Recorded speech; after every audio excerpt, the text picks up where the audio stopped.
Alors non, l'iPhone 15 Pro n'a pas changé de design. Pourquoi je dis ça? Parce que je vois sur les articles de presse, je vois sur les vidéos YouTube de mes collègues qu'il y a un changement de design. Ben non, c'est pas un changement de design. Si un truc est rond et que demain il passe carré, là il y a un changement de design. Mais là on est sur un iPhone qui a exactement le même form factor et le même design que l'iPhone 14 Pro. Ce qui a en revanche changé, et là c'est pas des moindres, c'est que le revêtement de cet iPhone, le métal utilisé du moins pour cet iPhone, maintenant c'est du titane. Là où jusqu'alors, pour l'iPhone 14 Pro, en tous les cas, on est sur de l'aluminium. L'iPhone 15 Pro propose du titane. Alors c'est clairement mieux, c'est plus léger, c'est ultra costaud, mais n'oubliez pas un truc, hein, c'est que ça raye et ça prend aussi des bosses. Hein. C'est pas non plus indestructible et inrayable. Faut pas l'oublier. Le titane, par contre, ça donne un look industriel à l'iPhone 15 Pro qui est tout à fait magnifique. Franchement, moi j'adore le design, j'en suis tombé amoureux. J'ai communiqué sur mes réseaux sociaux en ce sens-là. Je suis vraiment amoureux. Perso, et je vais vous dire tout de suite pourquoi. Après, je vais pas changer, je vais pas me séparer de mon iPhone 14 Pro pour l'iPhone 15 Pro, parce que pour moi et mon utilisation à moi, je n'ai pas l'utilité de changer.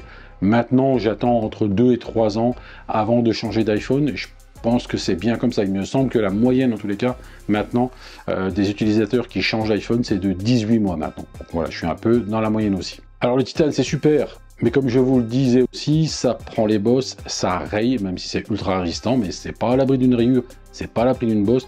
Donc ce qu'on va tous faire, c'est quoi? En tous les cas, pour ceux qui vont l'acheter, ben on va mettre une coque. Et c'est dommage, parce que le titane, on le verra plus. Mais quand on achète un appareil, au moins pour l'entrée de gamme à 1229 €, c'est bien parce que Apple a quand même légèrement baissé ses prix. Et dans le monde d'Apple, c'est une petite révolution parce qu'en général, où les prix sont stables par rapport à l'année précédente, ou alors ils augmentent. Là, Apple a fait l'effort de baisser les tarifs et ça, on peut leur en tirer notre chapeau. Donc du coup, maintenant, on a un super appareil. On va lui mettre une coque, c'est dommage parce que le titane on ne le verra plus. Les couleurs sont magnifiques, il y a le titane naturel, je crois qu'il y a le blanc, il y a le black, le bleu. Bref, c'est vraiment tout beau, tout beau, tout beau. Il n'y a pas à dire, Apple ne soupe jamais d'un iPhone à un autre. Ils font toujours des trucs de fou. Par contre, en termes d'amélioration par rapport à l'iPhone 14 Pro, bah, il n'y a pas grand chose. Alors oui, les caméras ont été légèrement améliorées. Mais par rapport à l'iPhone 14 Pro, c'est pas non plus un monde entre les deux. Hein. Je pense que si je prends une photo avec mon iPhone 14 Pro et je pourrais prendre la même avec l'iPhone 15 Pro, je suis pas certain que tout le monde verrait vite la différence. Et moi le premier à mon avis.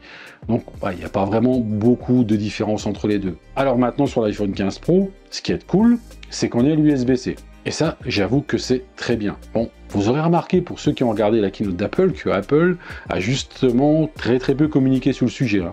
On a l'USB-C 3 sur l'iPhone 15 Pro et l'USB-C 2 sur l'iPhone 15. Alors c'est très bien, mais on sent qu'Apple a quand même été un peu obligé de le faire, parce que c'est une norme européenne qui est passée.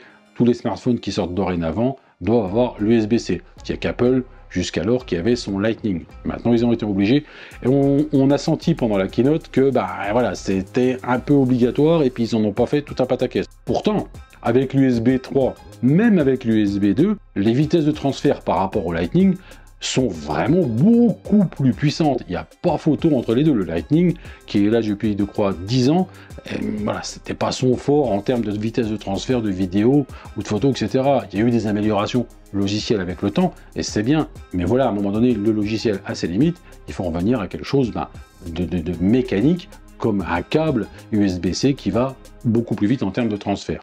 Et peut-être qu'avec maintenant l'USB-C sur les iPhones, plus des améliorations logicielles, peut-être qu'Apple, et c'est même sûr, augmentera davantage dans les futurs iPhones les vitesses de transfert, ça c'est certain. Donc Apple maintenant on est là. Et ça c'est vraiment cool. En ayant un USB-C, on pourra brancher sur un iPhone par exemple un moniteur extérieur, on pourra brancher un disque dur externe.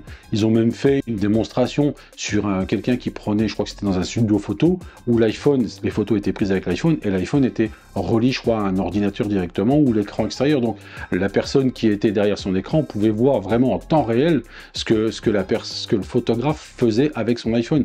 Et ça ouvre des possibilités de dingue. Franchement, c'est très bien. Autre chose que je trouve bien aussi sur l'iPhone 15 Pro, qu'on n'a pas sur l'iPhone 15, c'est le bouton haptique qui est configurable maintenant. Et je trouve que c'est bien. Le petit bouton swipe pour passer en mode mute qu'on avait depuis les premiers iPhones, ben, disparaît maintenant, petit coup de nostalgie quand même. Et on a donc ce bouton configurable. Alors je crois qu'on peut activer l'appareil photo, on peut activer la lampe, on peut activer un chrono, on peut activer le mode vibreur aussi. Il y a un truc vraiment bien, c'est que ce bouton-là est aussi compatible avec l'application Shortcuts, donc raccourci d'Apple, de l'iPhone, qu'on a maintenant depuis un certain nombre de temps dans les versions iOS. Et franchement, cette application-là, autant au début, elle était un peu bizarre à prendre en main, plus ça va, plus elle est de plus en plus simple à prendre en main. On peut faire des styles de petites programmations pour programmer des raccourcis en tout genre. Je vais pas vous faire la vidéo là, mais allez regarder sur YouTube, etc. Où je vous ferai, moi, si vous voulez une vidéo sur Shortcuts. C'est vrai que j'en ai jamais fait sur la chaîne et j'utilise beaucoup ce Shortcuts là, enfin ces Shortcuts. Donc pouvoir paramétrer ce bouton haptique maintenant avec l'application Shortcuts et bien évidemment les autres choses, je trouve que c'est super. Ça ouvre des possibilités de taré. Et je pense que des développeurs d'applications vont aussi intégrer des applications peut-être déjà existantes ou les futures applications qui arriveront avec ce bouton-là. Et ça, je pense que ça peut vraiment changer la donne, pour moi, à très court terme. Encore mieux à long terme, mais à très court terme, je pense qu'il va y avoir des applications assez sympas. Alors, ce nouvel iPhone 15 Pro, il a aussi la nouvelle puce A7 Pro. Fini l'appellation Bionic, maintenant c'est Pro. Si vous entendez le bruit, c'est ma petite Freepy qui fait le bordel. D'ailleurs, vous la voyez derrière moi. J'espère qu'elle ne va pas me faire tomber Sangoku. Alors cette puce A7 Pro, je crois qu'elle est gravée en 3 mm. Ça veut dire quoi concrètement? Ça veut dire qu'elle est plus fine, donc on gagne aussi en autonomie, et ça c'est pas un luxe aujourd'hui sur un iPhone. On gagne évidemment en vitesse de calcul. Bref, a priori, d'après tout ce qu'on peut voir, Apple l'a dit, mais on se méfie un peu du côté marketing, mais il me semble que ça a été déjà confirmé par les presses spécialisées dans ce domaine-là. Il semble que cette puce A7 Pro offre des possibilités à l'iPhone 15 Pro que aucun autre smartphone de n'importe quelle autre marque que ça soit a aujourd'hui. Ça fait en tous les cas de l'iPhone 15 Pro le smartphone le plus puissant du moment. Je pense que ça va durer un moment. Alors la question, est-ce que j'ai besoin de changer mon iPhone 14 Pro pour un iPhone 15 Pro? Bah franchement, alors elle ronronne dans mon... Si vous entendez ma petite Freepy qui est là, salut ma Freep. Elle ronronne, donc on va peut-être l'entendre dans le micro. La question donc, est-ce qu'il faut changer mon iPhone 14 Pro pour le 15 Pro? Moi j'ai un iPhone 14 Pro, je vais pas changer parce que est-ce que j'ai besoin de l'USB-C? Non. Enfin, déjà ce que je fais aujourd'hui, avec ce que je fais aujourd'hui, non, j'en ai pas besoin. Peut-être que dans les mois à venir et les années à venir, j'en aurai besoin, mais là, j'en ai pas besoin, donc c'est pas quelque chose qui est rédhibitoire pour moi, vous voyez. Là, elle veut vraiment que je m'occupe d'elle. C'est un truc de fou. Hein. Est-ce que la partie photo de l'iPhone 15 Pro pourrait faire en sorte aussi que je change mon iPhone 14 Pro pour le 15 Pro? Bah non, parce que les améliorations, oui, il y en a, mais c'est pas non plus des améliorations de taré, on est d'accord, attention, hein. L'iPhone 14 Pro, il prend déjà des photos super excellentes, l'iPhone 15 Pro prendra des photos un peu plus meilleures, mais je pense que je pourrais mettre au défi n'importe qui de faire la différence entre une photo prise avec un iPhone 14 Pro et une photo prise avec un iPhone 15 Pro, et de me dire, bah ça c'est l'iPhone 15, ça c'est l'iPhone 14. Je suis pas sûr qu'on y arrive. Même celui qui a pris la photo après coup, je suis pas sûr qu'il y arrive non plus. Franchement, je pense que si vous avez un iPhone 14 Pro, à moins que vous soyez ultra geek et que vous changez d'iPhone tous les ans, franchement, ça vaut vraiment pas le coup de changer. Gardez votre iPhone 14 Pro et attendez peut-être l'iPhone 16, voire même l'iPhone 17. Moi, c'est ce que je fais. En général, je change maintenant tous les 2 ou 3 ans. À une époque, je changeais tous les ans. Je me suis un peu assagi, je change tous les 2 ou 3 ans. D'ailleurs, il me semble que la moyenne des utilisateurs d'iPhone change, je crois, tous les 18 mois. Donc voilà, on est un peu dans cette moyenne-là. Donc gardez votre iPhone 14 Pro si vous l'avez, et puis attendez un peu.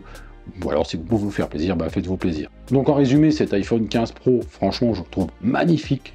Le titane lui donne un look magnifique, un look industriel qui est juste bluffant. J'en suis vraiment amoureux. Alors oui, en plus, il a l'USB-C, oui, le MagSafe a aussi été amélioré. Ce qui est cool, c'est que le prix a baissé. Je crois qu'on est à peu près dans les 50-60 € moins cher que l'iPhone 14 Pro, donc ça c'est très bien. Mais par contre, voilà quoi, ça n'a pas été non plus l'effet super waouh de la keynote. On est d'accord. Voilà ce que j'avais envie de partager avec vous, mon sentiment vraiment comme ça chaud de cet iPhone 15 Pro que j'adore, hein, mec, je ne prendrai pas. Je ferai une prochaine vidéo sur l'Apple Watch 9 et l'Apple Watch Ultra 2. Là, je pense qu'il y a des choses intéressantes à dire sur l'Ultra 2. On verra ça. En attendant, dites-moi ce que vous avez pensé de la keynote d'Apple. Ça m'intéresserait vraiment de pouvoir échanger avec vous dans les commentaires. Je vous dis à très bientôt pour une prochaine vidéo. C'était Stéphane. Prenez soin de vous et de vos proches. Salut!